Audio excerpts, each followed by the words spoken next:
Hey guys, Alex from 7th Hour Films back again with Vinland Saga. Last time around we had Normandy, where basically the Danes have decided that they're going to wait until the summer to attack England again, and because of that, Askeladd and the boys were kind of bored, so they decided to head south for the winter and look for food like the birds do. So they went to France and basically went in and helped a French general who was attacking this fort, and went in and defeated all the French that were at the fort, then took all the treasure and everything and left before the general even realized what was happening. So yeah, it was good. It was fun. Thorfinn killed the captain of the fort and brought his head back to Askeladd, and now he has challenged him to a duel.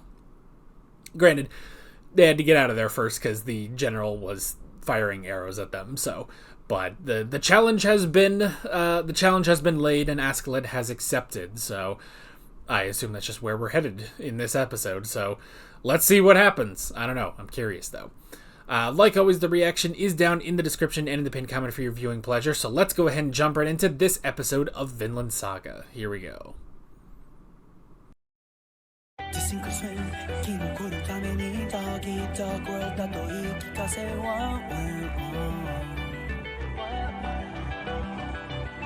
just want to look up the name of the guy they were talking about.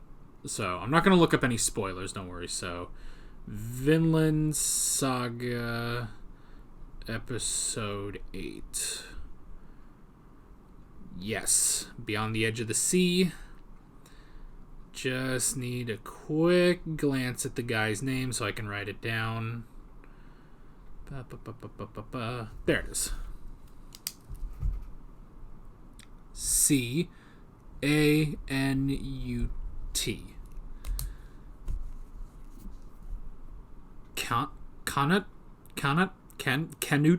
Canute? Alright, there. I just wanted to write it down. I guess I could have gone back just a couple minutes, but then Crunchyroll gets all weird, so. Man. You know, and we keep talking about this too, but man, it's just so good, man. Like, this show is just... And I mean, of course, we're going to keep talking about how good the show is, but like, you know what I thought, like, towards the end there? Like, this kind of feels like Game of Thrones, but like, I don't know, like, I almost hesitate to say better. I mean, I don't know. We'll have to see how this ends, you know? But, because Game of Thrones was really good for a good while, you know? It feels like if Game of Thrones had one plot line, well, we can at least say that. Because that was the thing with Game of Thrones is, you know, going to various different plots that were taking place at the same time, and eventually they all converge and, in theory, don't shit the bed, but... Well, we saw how it all went. Ironic that I'm actually wearing my Game of Thrones shirt, and I just realized that, but anyway, so yeah, but it's like, just with the historical aspect of it, and and that's what we keep talking about every episode, but the historical aspect of it, but like, it does kind of feel like if you took Game of Thrones and merged it with Attack on Titan, both of those shows... I have problems with the ending, so hopefully that doesn't happen here, but like, this is good, man. This is some good stuff. I mean, just this episode bringing up one of the major, like, themes of Attack on Titan, basically, is that everyone is a slave to something, you know? Like, Askeladd's uncle, you know, he claims to be, you know, a master, you know, this owner of this, you know, slave girl, but he himself is a slave to money, you know? Which is an interesting thing, and I like how, it's an interesting thing because, you know, of the whole idea of, like, you know, everyone is a slave to something, and for Thorfinn, he's a slave to his own pride, you know? His pride and his ego, you know, but and not really ego. That's just the Mike Ehrmantraut quote. But his pride as a warrior, as the son of Thors, you know, and even now, like, with that vision, which, I mean, I guess you could say it's like, is that a true vision from beyond? I'm gonna say, well, A, it doesn't matter. B, no. So, like, I'm not gonna put too much stock into, like, what was it? Was it actually the spirit of Thors? I'm not gonna put too much stock in that because I don't think it matters. But I just like that, and but I also like the idea that if that's basically just a dream that he had, that I like that he kind of already knows the answer, you know? Because he remembers his father, and he remembers him very well, where, you know, he said, no one is your enemy. Nobody has any enemies, you know?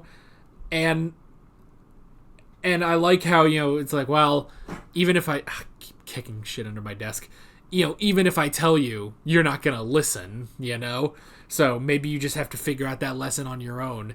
It's like, I like the idea that, honestly, it's Thorfinn's own, like, mind telling him that, and knows that it won't believe itself, you know? So, that was interesting. I like that. I like that idea of, I like that idea that it's like, Thorfinn knows the answer. He knows what he should be doing. He just can't do it, you know? So, that was an interesting thing. And I like that moment because, you know, with Thorfinn, it's like, you know, you see so much of that pride and, you know, just the person he has become. But I like that moment where he kind of lets the mask slip a bit, you know? He takes the mask off a little bit, and he tells Horda about Vinland, you know? Like, that is still, you know, that's, honestly, that is a piece of him, a piece of his childhood that does still remain there, you know? Because, like, you could make an argument, and it's like, oh, after everything that happened, you know, the Thorfinn we knew is gone, and now there's, you know, all that's left is this vessel of revenge. But I like that moment of, you know, there's still a bit of him there. There's still, because it's a weird thing of, like, you know, even though he's fighting for his father, he's dueling Askeladd in the name of his father. Honestly, yeah, he doesn't follow what his father said, you know? But I like that, just that little moment, it's like, no, this is still the same Thorfinn, you know? Like, I really enjoy that, so. Everybody's a slave to something. That's what Kenny Ackerman said. I like this idea, though, of Askeladd kind of being the Kenny Ackerman, you know? Man, see, it makes me want to rewatch, like, those episodes and then the Levi OVAs of Attack on Titan. I mean, hey, if they're, like, I don't know when this came out, but if this is kind of modeled after Levi's story in Attack on Titan, that gets a double thumbs up from me. My favorite character in Attack on Titan, hell yes. Like, I genuinely prefer that over modeling him after Eren fucking Yeager. So, but even still, like, again, just watching this, it's like, it does also feel like Attack on Titan as well, where, you know, the world is a cruel place, and, you know, even when you go to, you know, a little corner of it, like, you know, the darkness will still find you. But it's like, I like this idea of Vinland kind of being like the outside of the walls to Eren, you know, where Eren wanted to see, you know, what was the outside like, you know, they're under the impression that, well, there is no humanity past the walls. So it's like, it's, you know, unspoiled land, basically. And honestly, like, even though, you know, we have had someone who has gone to Vinland, to the New World, Leif Erikson, and he did, you know, meet the natives there, it's like, but it's not, it is sort of that untouched beauty, you know? And it is a thing, like, where what they were saying of, like, you know, a land, you know, without slave traders, without war and everything, and it's like, to a very big extent, that is right. It's like, it's like, yes, there are tribes, there are the natives in the American continents, but really, like, the big troubles that were brought to the Americas were brought to the Americas by the Europeans, So, and it's 1013. That's about 500 years off, basically, So I don't know. I just really like that. Again, it's like, it's sort of bringing up. It feels like kind of remixing themes that I have seen in Attack on Titan and remixing them into a very kind of historically accurate drama.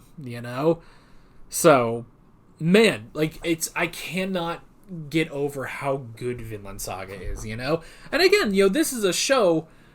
Like, it's an interesting thing, too, because it's like, recently, I've kind of thought, like, man, I want some goofier shows. Like some of the shows I've been watching, and namely, like, we'll say Attack on Titan, it's like, I haven't, I didn't get into the ending, and it got depressing, and blah, blah, blah, blah, blah. We don't need to go on about it, but, even though I do, every episode. But, it's like, man, it's nice to watch some happy shows. Like, I'm watching Kaguya, Jujutsu Kaisen, even, and it's like, it's nice to watch some happy shows, but it's like, this show, like, I'm enjoying the hell out of it, man. It's just so interesting, even though it isn't like that. It isn't a goofy, happy show. I mean, last episode was pretty goofy, honestly, of watching the Vikings attacking the French, but still. So yeah, I didn't even talk about the duel of this episode. The duel was good. I like how...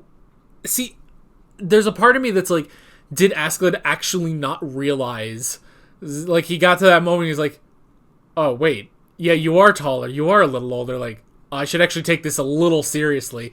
Or, because in my head, I'm almost like, I think that's just part of him bluffing, I think that's really just part of him bluffing. Like, it's not that before that he was like, oh, I'm not going to take this seriously, and then once he sees, he's like, oh, now I am. I think that's all part of that's just how he works, And just the fact that, that was a good lesson, too, of, that, yes, Thorfinn has gotten stronger, and he almost got him. Like, it'd probably be a hard-fought battle, but I think at this point he could defeat Askeladd, He even got him to where, he lost his sword, He disarmed him. So, with a bit, I think he could do it. I mean, now granted, if Askeladd starts playing seriously, then, I suppose it's anyone's game at that point.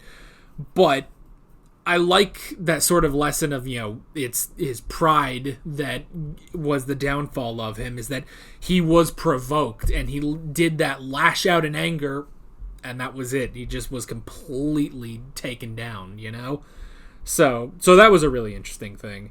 And then, yeah, just everything with the uncle, with Horda, and on the boat was really, really interesting.